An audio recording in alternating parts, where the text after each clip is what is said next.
They say money changes people. But what happens when the one holding the check is the last person on earth you expected, and the secret behind his fortune is something you desperately need to bury? Tonight, we watch a small man make the biggest purchase of his life and uncover the 5 seconds of recognition that shatters the life of a wealthy man. The air inside the luxury dealership smelled like cold leather and fresh marble, a palace of aluminum and chrome. Mr. Kessler, tailored suit stretched tight across his chest, was admiring his own reflection in the hood of a brand new Ram 3500 when the sound hit. It wasn't the gentle chime of the front door.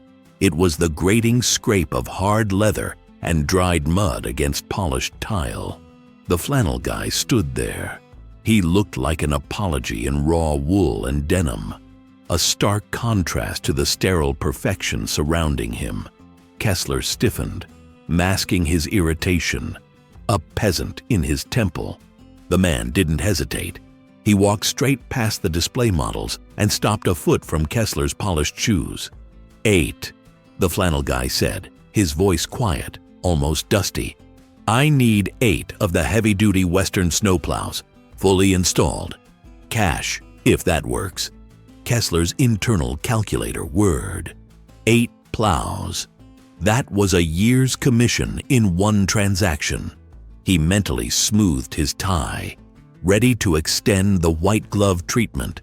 Then he looked up, really looked up, past the frayed cuff of the flannel shirt, into the cold, clear eyes of the man standing before him. The prophet vanished. The blood drained from Kessler's face in a rush. He went instantly pale, the color of fresh porcelain. That face, that impossible, unforgettable face. It wasn't just a sale anymore. It was a debt collector.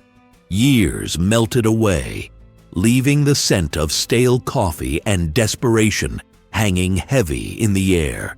This wasn't the polished marble showroom of today. This was a cramped, brightly lit office tucked behind a stack of rusted-out salt spreaders.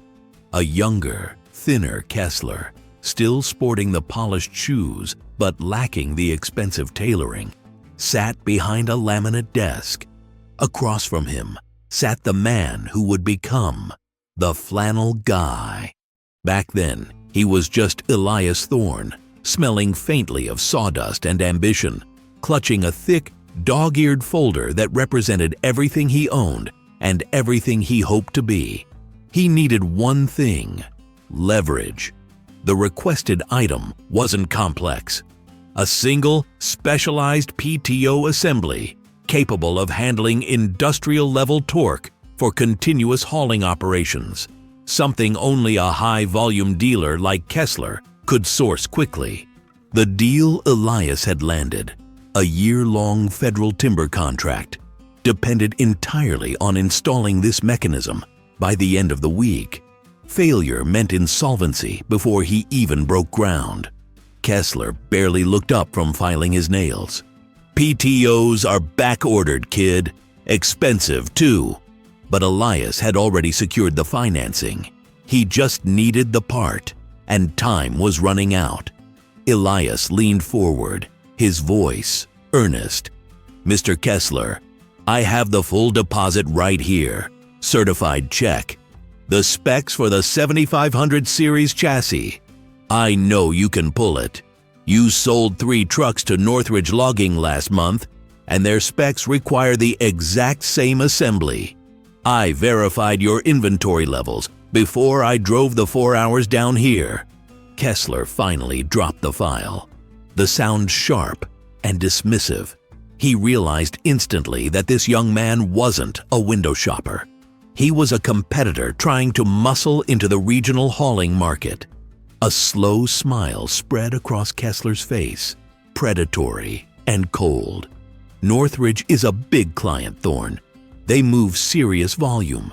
You're talking about 1 truck and a government contract that probably won't clear procurement review. He paused, leaning back until his chair groaned. I could get the PTO. I have it in Bay 3.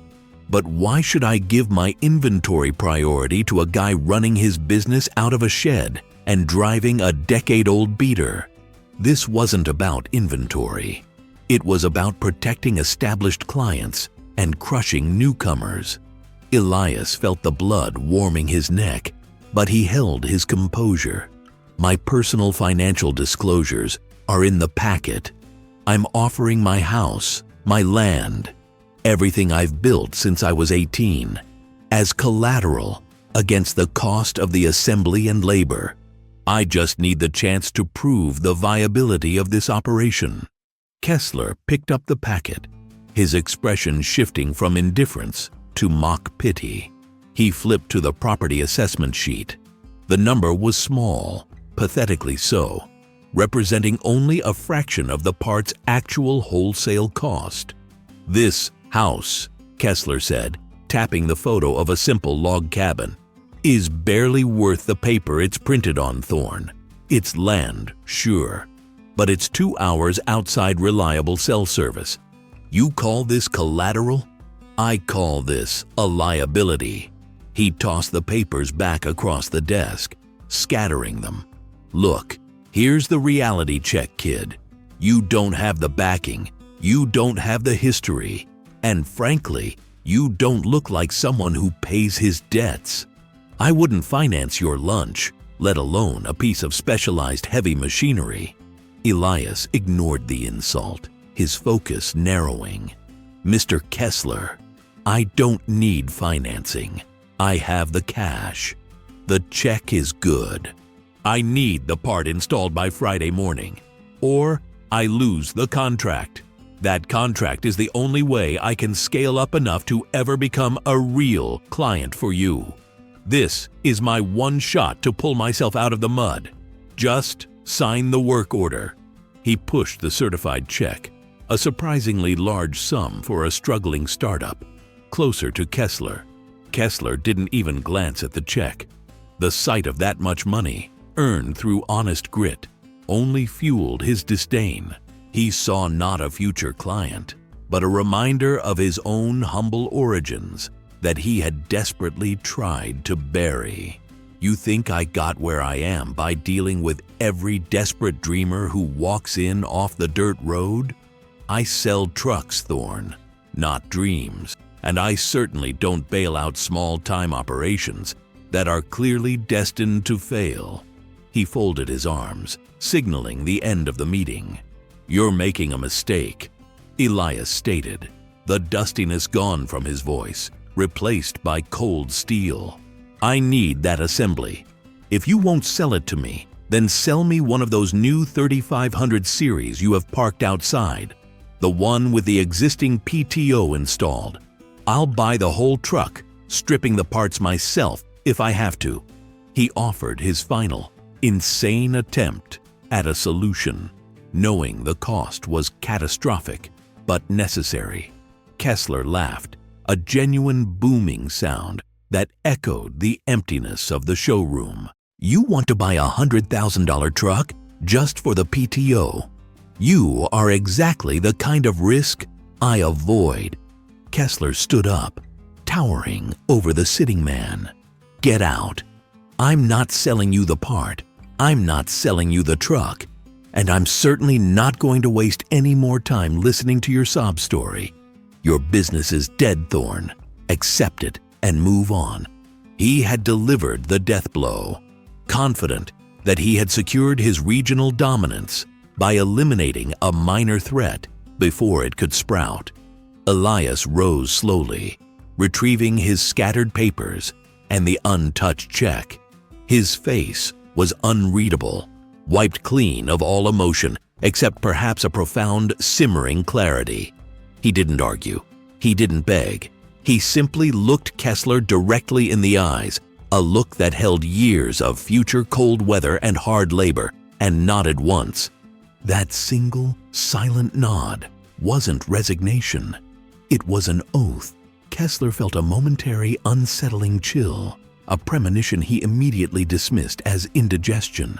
"You keep your inventory safe, Mr. Kessler," Elias said quietly, his hand gripping the folder until the knuckles were white. "Because one day, I won't be asking you for a favor. I'll be coming for something you won't be able to refuse." He turned and walked out, the cheap plastic handle of the door rattling loudly as it shut behind him. Kessler smoothed his shirt, pleased with his display of power. He never considered how Elias managed to save his business after that day, only that he hadn't seen him again until now. Elias Thorne walked out, the bitter cold biting at his exposed skin. But the internal burn of Kessler's dismissal was a deeper, more permanent wound. It was poison, humiliation, refined into a single, terrifying source of fuel. He knew instinctively that he couldn't compete with Kessler's scale, so he decided to compete with sheer, terrifying, relentless exhaustion. That same night, under a single bare bulb in his dilapidated garage, he tore up the list of equipment he'd hoped to buy from the dealer. He was starting from less than zero. He sold his father's prized vintage hunting rifle, the one possession he swore he'd never part with, just to make the down payment on a battered, ancient plow truck, barely held together by rust and sheer willpower. That first winter was an atrocity. Not just the weather, but the ceaseless, grinding hours. Thorne slept in the cramped, freezing cabin of that truck, often surviving on little more than black coffee and cheap, day-old gas station burritos. His operational philosophy wasn't built on maximizing profit margins. It was built on coverage, on simply being there. He'd take the back roads, the mountain passes, and the impossible deadlines that everyone else avoided. He earned the moniker the Flannel Guy because his standard uniform became a stained, perpetually damp flannel shirt, the only thing shielding him from the sub-zero wind. But people noticed one thing about him. No matter how impossible the storm, the Flannel Guy always showed up. It turned out Kessler's arrogance had blind spots. He only valued inventory. Elias valued keeping a promise. He became a master of salvage. He patched, welded, and jury-rigged every piece of machinery himself. He didn't buy new spreaders. He built custom salt hoppers out of reclaimed steel and scrap barrels. His nascent fleet grew one ugly, reliable Frankenstein truck at a time. The local mechanics laughed until they realized Elias was doing more work with less gear and doing it better than anyone else. His relentless presence became a legend, whispered among early rising business owners. What they didn't know was that Elias wasn't just working through the night. He was spending his few daytime hours secretly studying advanced meteorological data, finding patterns in the storms that the established lazy operators missed entirely. For Thorne, success wasn't about getting rich. It was about achieving dominance. Every penny earned went immediately back into the company. Better tires, faster hydraulics, more reliable backups. Personal comfort was a luxury he violently exiled. He hadn't seen a full 8 hours of continuous sleep in 4 years. He missed weddings, funerals, and countless family dinners, carrying the immense weight of a debt that wasn't monetary, but purely emotional. The debt owed to Kessler for the public shame he endured. That debt fueled an obsession that worried even his closest few associates. He kept a framed, grainy photo of Kessler's original warehouse hanging over his workbench, not as a target, but as a silent, constant reminder of the starting line. The old guard, those operators grown fat and slow from years of easy, high-margin contracts, started feeling the pressure. Thorne didn't undercut them dramatically. He simply outperformed them with merciless consistency. When a municipal contract came up for bid, Elias presented a proposal that was tighter, faster, and more technically detailed than anything the city engineers had ever seen. He proved, mathematically, that his localized, aggressive coverage saved them money in lost business hours and liability claims. The established companies relied entirely on decades-old reputation. Elias offered a guaranteed metric: zero business interruption, regardless of the storm's severity. He secured his first major city contract not through bribery or a friendly handshake, but through undeniable, irrefutable technical superiority. Scaling the operation meant managing people, and Elias was a demanding, nearly brutal boss. He expected the same brutal commitment he gave to the job. He paid his crew exceptionally well, but the work was relentless and unforgiving. His team, a motley collection of former misfits and hardened, seasoned laborers, respected him because he was invariably the first one out when the flakes started falling and the last one back at dawn. They became a hardened unit, loyal not to a cold corporation, but to the Flannel guy himself. They often wondered where the significant capital infusions were coming from, especially for the high-tech mapping software and specialized GPS tracking systems that mysteriously appeared in year 3. Elias only ever said they had silent partners, but the crew suspected the source of that cash was far darker or far more ruthless than any traditional bank. While Elias was meticulously clawing his way up the ladder of service contracts, Kessler focused entirely on inventory acquisition and equipment sales volume, never once considered the competitor forming rapidly in his blind spot. Kessler saw snow removal strictly as a necessary commodity. Elias saw it as absolute infrastructure control. By year 5, Elias Thorne was handling every major commercial and governmental account in the surrounding 3 counties.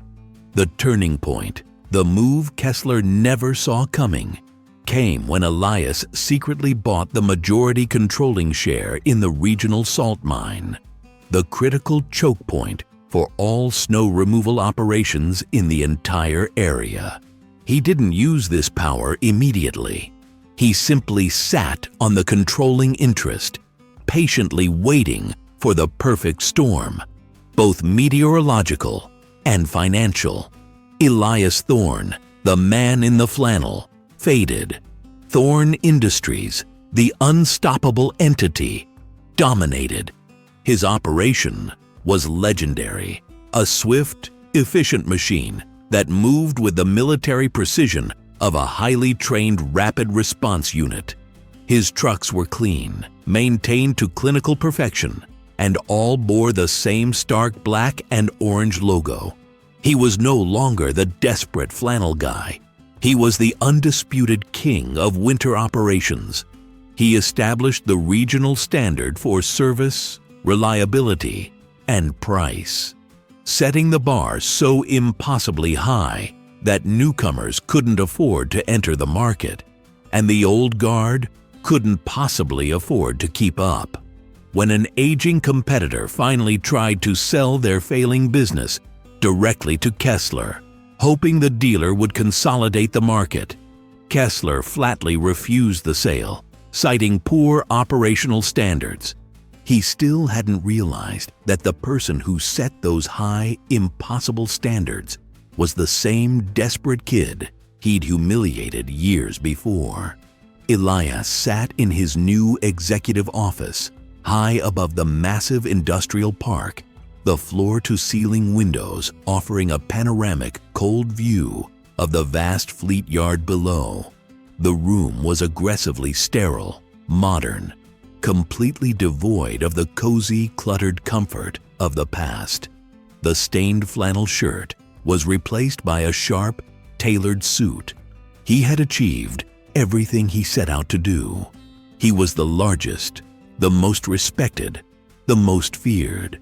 But sometimes, late at night, when the snow started falling, and the fleet roared to life in the yard below. He caught his own reflection in the dark glass. The exhaustion that permanently etched lines around his eyes spoke of the true cost. He had decisively won the war, but he realized chillingly that the relentless determination that built the empire had also slowly eroded the man. The profound clarity he found after Kessler's dismissal was now a permanent, icy coldness. All that remained was the final, inevitable transaction. Kessler had been enjoying his unchecked dominance in equipment sales, completely oblivious that his most valuable customer base now belonged entirely to the man he had scorned. Elias had built the infrastructure, controlled the supply chain, and commanded the workforce. He had done all the heavy, grueling lifting. Now, it was time to collect the collateral. The old folder containing the notes from that disastrous first meeting still sat locked inside his lowest desk drawer, pristine and untouched. He had never needed to look at those plans again. The searing memory of Kessler's cruel, dismissive smile was a perfect roadmap. He picked up the sleek black phone, the glass reflecting the fluorescent light above, preparing to make a call that would redefine winter in the entire region forever. The phone buzzed on Kessler's expansive mahogany desk, interrupting the pleasant hum of his self-congratulation. He picked up instantly, his tone crisp, polished, and oozing the practiced superiority of a man who believed the world owed him a profit margin. Kessler here. If this is about the snowplow bid, I hope you understand the complexity of regional distribution this season. Costs have significantly adjusted. He paused, expecting the usual bowing and scraping from a prospective client, desperate for equipment. The silence on the other end was not deferential. It was heavy, like wet concrete settling. The air in his office, usually buoyant with success, suddenly felt thin, compressed. It was the sound of command, not uncertainty. Why was the caller delaying the inevitable sales pitch? The phone line crackled, and the dealer finally spoke, his voice low and utterly devoid of negotiation. "No, Mr. Kessler, this isn't about the plow bid. This is about the past complexity of your regional distribution. It's about the debt I owe myself for underestimating you and the price you pay for legitimacy."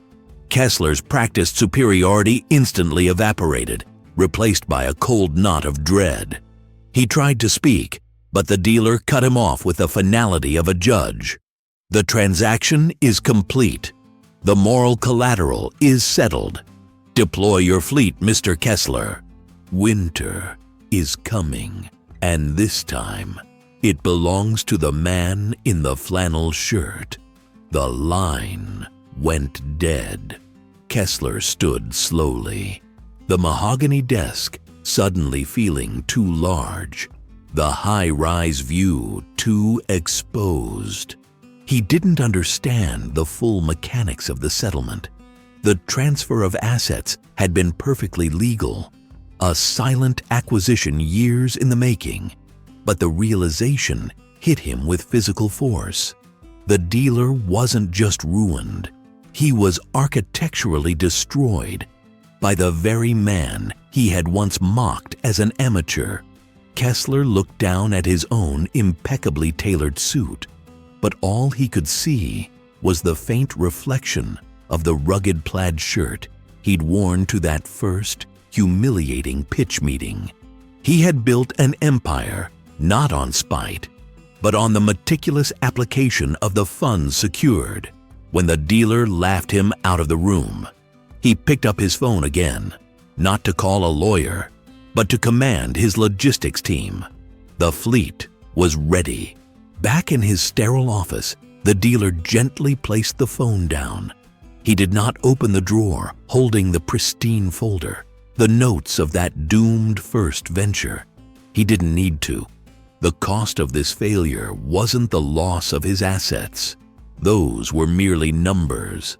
The profound, corrosive debt was the realization that his downfall was not engineered by a superior mind, but by his own instantaneous dismissive arrogance a decade ago. He had given a competitor the perfect moral incentive, the perfect blueprint for silent, legitimate revenge. He stared into the black glass of the phone screen, seeing only a ghost of the smirk he'd worn the day he'd told Kessler his ideas were worthless.